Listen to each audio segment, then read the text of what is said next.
Hey, this is Brent Leary, and with me right now is Dan Miller, who is the lead analyst and founder for Opus Research, and also the guy behind this really cool conference coming up. I want to make sure I get it right. Conversational Converse. Think of the sneakers. Conversational Commerce Conference that's taking place next month in San Francisco. Dan, thank you for joining me, man. Sure, I'm very happy to be here. I'm enjoying our conversation prior to this, and we're about a year since the last time we did this, so it's about that time, right? Yeah.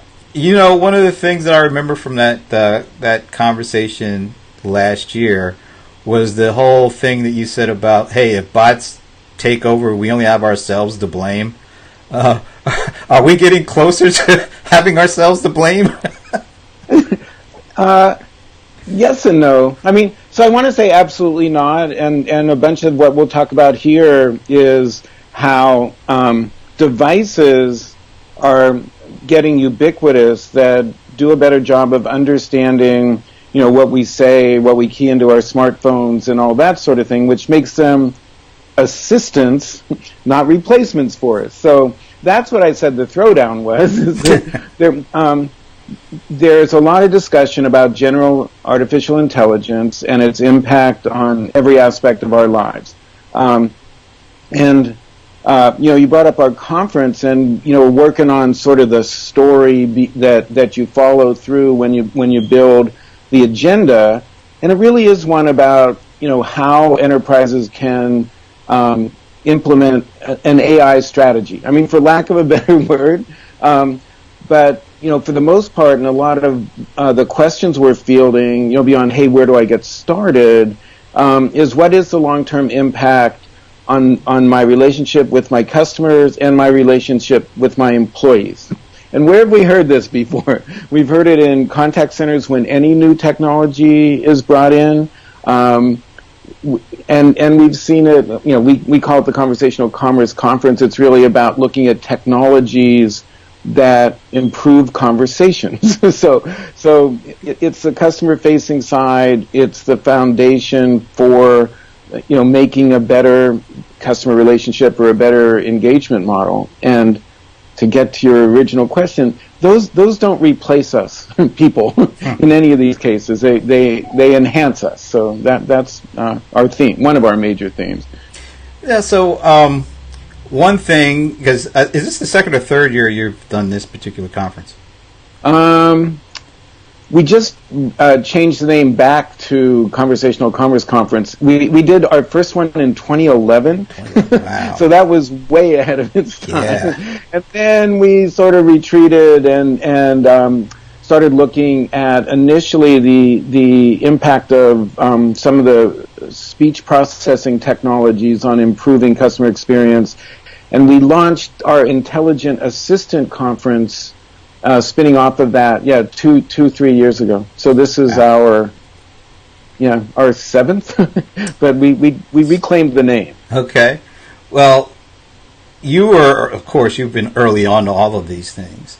But it seems like the last couple of years, especially the last year, 18 months or so, the whole idea of bots in particular and maybe text-based conversational interfaces have really captured the attention of folks, and you're seeing more and more being done in that area. As you come into this year's event, where is voice in the kind of the landscape of things? How far behind is it? Is it catching on with folks, or is it really still mostly all about bots at this chat bots at this point?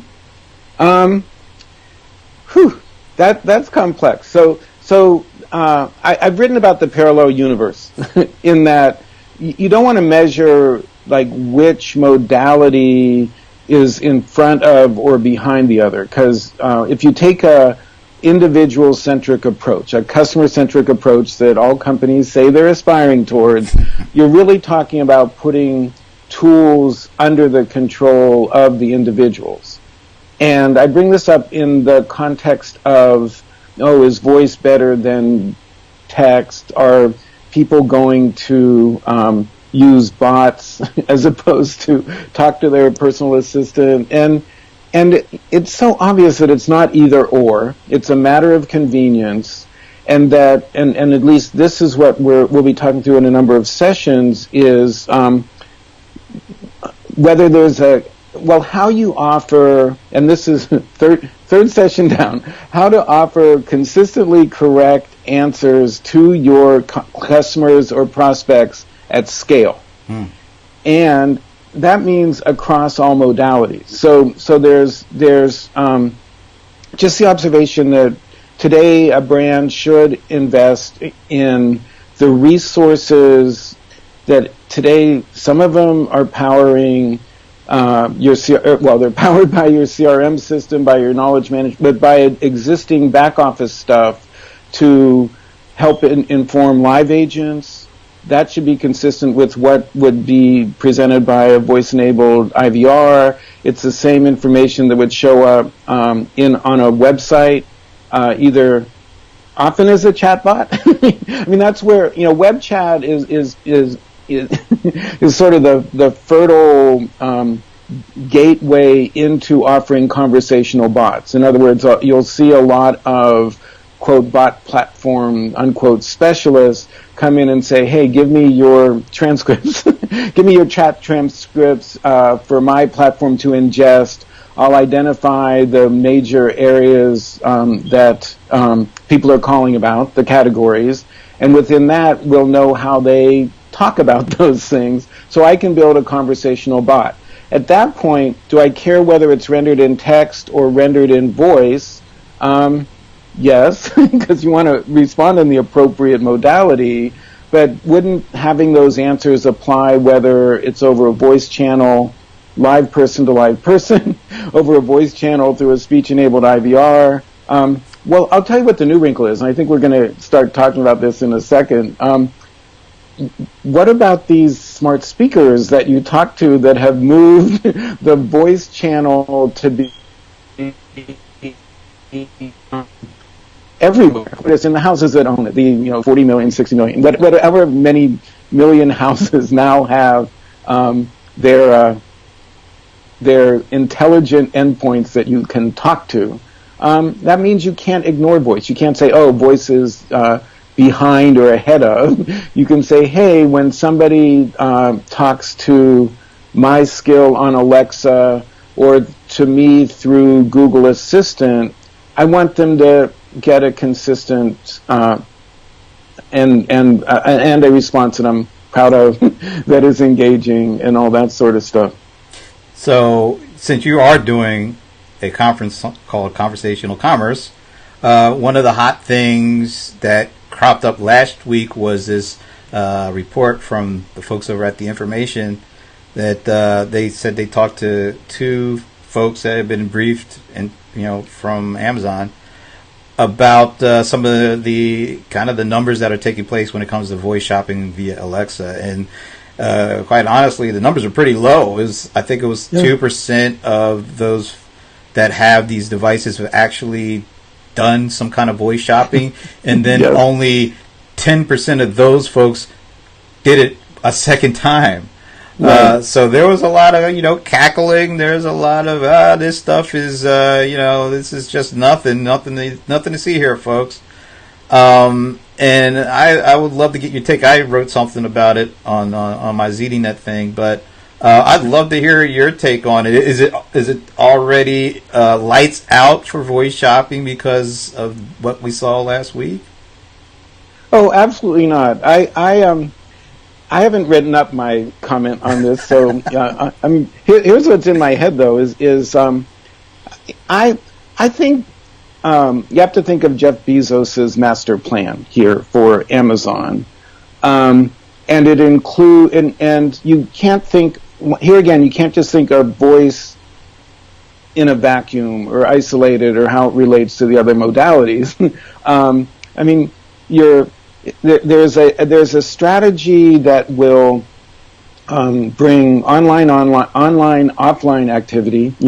Order here, pick up at Whole Foods. So the first step is getting those sensors out there, and Alexa is just one of many sensors that Amazon has managed to have close to your person. Voice is one of the many modalities for ordering. But first things first, get people using them in ways that are organic to their lives. So if the thing's a speaker, people think of them as a speaker. They get their news. They treat it as a radio in many respects. They'll get the weather. There's long-standing areas that people are happy to get the most recent news on. And even though that assessment of how people were using it looked like, hey, so few of these culminated in a transaction, they still defined a relationship that people were forming with Alexa. They're talking to Alexa like a person. And you don't buy something from every person you walk up to, but you're conversing. And that's step one. And then I think everything's going according to plan. I think you're going to see more information about local activities, because that showed up in the usage. And in as much as those activities culminate in a purchase, I think you'll find that they're engaged in much more commercial activity, even though it's not, shopping that culminates with buying and ordering. But I'm in the percentage that doesn't mind saying, "Hey Alexa, we're out of paper towels," and she figures it out. Oh, last time you ordered these, and next day delivery like last time. I mean, the mechanism is there to make it really easy. I think so, and I think, like you said, I was talking to my buddy John Lawson. There's an educational component that I don't think has been fully addressed, and I also think, like the use case that you just outlined about reordering, paper products or things that are easy for us to do because we know exactly what we want. That's a perfect use case currently, but the vast majority of use cases start with somebody searching for something or looking for a recommendation. And right now, I don't think the process flow is there yet. So, actually, that's very perceptive because the user interface I used to talk a lot to, quote, dialogue designers, and I had this idea when I thought about the protocol for invoking, for waking up Alexa and then telling it to open a skill and then carrying on a conversation with a brand is not a dialogue that's very pretty. It's at least a trialogue. So we're not conversational. We're not real. We're not going to have success developing a conversation around providing command line stuff to your smart speaker. Right. It's kind of wrong-headed. Now, what gets pulled along with that, which, the way you framed the question initially is, is it game over? The fact that people aren't shopping through this is a game over for voice commerce. I think we're at a point in the hype curve, because the expectation was people are going to be shopping with this. So at this point, there will be disillusionment. Mm-hmm. So it's early days. That's what we always keep telling ourselves. There's a lot of missing pieces, both in the dialogue design and another topic that we chat about, consistency across what I call walled gardens. It's sort of like, it's like, well, Apple Business Chat is, and this is a little bit of a digression, but there's the next shiny interactive platform that a brand has to support, treats it like another channel. It's disintegrated from everyday life. It's sort of like, okay. So, I remember at our first Intelligent Assistant conference 4 years ago, we had the people that developed Siri, the people that were working on Cortana, I don't think that Alexa had made the scene, but at the end, the reporter from a local TV station asked the guy from Microsoft, does Cortana talk to Siri? And he said, yes, I'm sure they do. And I mean, we'll work out the details. There's an expectation that my personal virtual agent, which I don't have quite yet, I want it, my personal assistant, that I think of as this voice, this entity that's on my shoulder that hears what I say and goes and figures out how to do it for me. That's going to be the thing I carry on my conversation with, which means that, yes, Cortana should talk to Alexa and that sort of thing, and we sort out those gaps. Or no, you don't. Well, you could start by sorting them out, but you identify the gaps and you start filling them. And it would start with not making me have to have that first order decision of which will become more subconscious. But what device do I want to use? The one I have. What agent will I talk to? The one that is associated. What do I want to do? Well, that's contextual. That's of the moment. So. So you mentioned Cortana and Alexa. Big news today is the year-long wait for integration between Alexa and Cortana seems to be over with the announcement that came out today. Give me your first impressions of the news. Well, so that is one of the things that it wasn't an unreasonable expectation. I mean, Satya said we're going to see Cortana everywhere,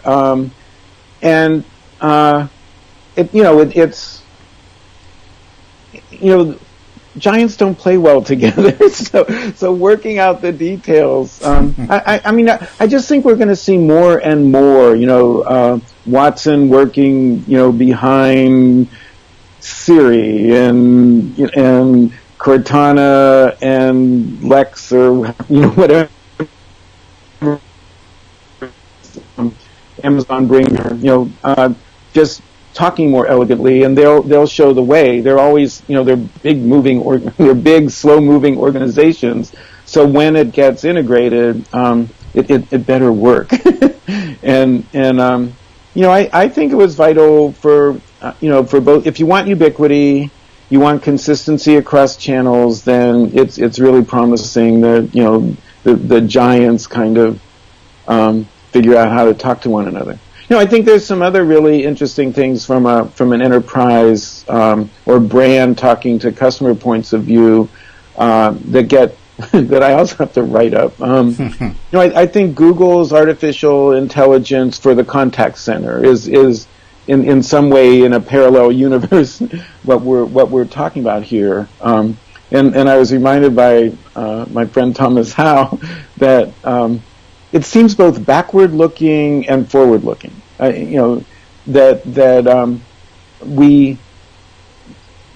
think in 2009, he and I wrote a research report about telephony mashups, saying that the Twilios that these at the low layers, it's always been the low layers of the communication stack.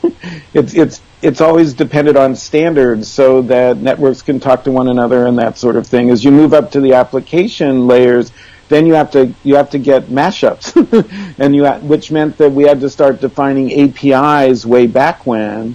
But we've had years of sort of defining those APIs, and so they're there. So now developers are able to pull things down, mash them up with what they want to do, and can develop these things. Now, there's a polarity that's happened. Some of this stuff is low-hanging fruit. This is your question about bots. You'll see tens of thousands of bots oriented towards transaction, really good because, there's these bulletproof APIs in these, be it AWS or Twilio or whatever platforms. And so we're seeing the product of a lot of creativity. But with that comes some of the disappointment around how you measure success. We want our bot or our intelligent assistant to be not just to be discovered and used once, but to be used repeatedly and then be ingrained in people's lives. Now that's going to be a very small percentage of the offerings that are out there. And then in the context of your question about Cortana talking more elegantly within the Alexa fabric, or how ubiquity. This is 90% of success is just showing up. Well, they're showing up. And the whole idea is to have that be everywhere. And in a funny way, it's the counterpoint to the introduction of Apple Business Chat, which is an end-to-end, everywhere you want to be, as long as you're in iOS. It's like when Henry Ford said, you can get the Model T in any color you want, as long as it's black. Yeah. And there was, that's mass marketing and mass production of whatever, the customer experience. Well, we're beyond that. We do, we want everything to be purple unicorns with rainbows and all that, and we can accommodate that. All right, so 2 quick questions. I'm assuming you view this as a win-win for both Microsoft and Amazon. Is there either one that actually you feel is the big winner in this? And then the other piece would be, what does this do to enterprise adoption of voice? Does this move the needle, or is it just, this is a nice, but it was still waiting and see? Wow. I think if it's done well, it's a win it's a bigger win. Well, first of all, everything's got to be a win-win-win. So this is, because this shouldn't be about the two suppliers. It should be about who's consuming this stuff. And I use that advisedly, because I'm not a big fan of the term consumer, because it just makes you feel like you're just there devouring things, which isn't what happens. But so in a way, it should be a bigger win for Microsoft, just that I would think that Alexa in many ways has exceeded the expectations of its developers and maintainers, and that Cortana was sort of languishing, in my opinion. I totally agree with you. Yeah. So if this can bring activity from any point of ingress that takes advantage of the formidable stuff that Microsoft has in its cognitive resources, in its tools, in its developer support programs. This is like super win. And then whether it incorporates voice or not, both companies have invested significantly in some of the best brains in the business to build voice-based conversations, so I think it speaks positively about the growth of it. Well, it's too ironic. Voice as a natural way to interact with resources within a company. Now, so it'll be everywhere, and it'll work better and sound more lifelike. All this stuff will happen. Its impact on, I don't, like I said, in the parallel universe, it's not like there's a pie where voice succeeds at the expense of chat. But you will find more and more instances where it feels much more natural to just talk to things. It's the Star Trek vision. It's like computer. It's not a parallel universe. It's a pie, and I'm guessing the pie can expand as voice gets used more and chat continues to be used a lot. So it's not like it's a zero-sum game here. It sounds like things can grow and grow and grow as both these technologies get more introduced and used by consumers or customers. Yeah. Okay. Yeah. All right. Cool. Yeah. Go ahead. I was saying maybe as a closing thought, because what you just inspired in my we've been getting briefings from a lot of companies that are treating and recognizing that voice conversations, be it in calls like ours, in company conference calls, that the recordings or well, it could be transcripts, it could be recordings, but the voice-based conversations themselves are a tremendous asset. Ah. And so it's, in this saga of big data and analytics, it's an element of unstructured big data that's some new tools for doing analysis to, do something as simple as, when we hang up and you sick one of these agents, assistants on, to just evaluate what we talked about, it can almost, within a matter of minutes, deliver a summary, identify what the topics were, what the main points were, identify in the voice files where they were brought up and who said them. And I think we're moving into a golden age of voice. Voice is an asset. Voice is the basis for better customer care, better employee productivity, all that stuff. So, and that's part of what we're talking about at the Conversational Commerce Conference as well. That was my wind up. Give us the scoop on the conference. Yeah, we like to take a visionary. We like to play a visionary role. Where's all this going? But we like to be, feet on the ground. Who's doing this? Who's doing it in an interesting way? And how can executives within businesses and brands? I used to say, where do they get started? A lot of them have started already. So it's sort of like to share what they've learned from their implementations, what to do next, identify what the next big challenges are, and then just have a forum to get together at the end of the day over drinks and start charting the future. So that's the purpose of C3, Conversational Commerce Conference. It's at the Four Seasons in San Francisco, so it's a nice venue to hang out. Really nice. September 12th and 13th. Okay, well, Dan, this has been great, and I really appreciate taking the time. I like talking to you. Yes, and we're definitely going to do this more. And matter of fact, after your conference and get a chance to regroup, I want to get the recap. So, absolutely, and we do have a company called AI Sense that's recording the whole thing and is going to deliver what the main points were. So I don't have to think as much.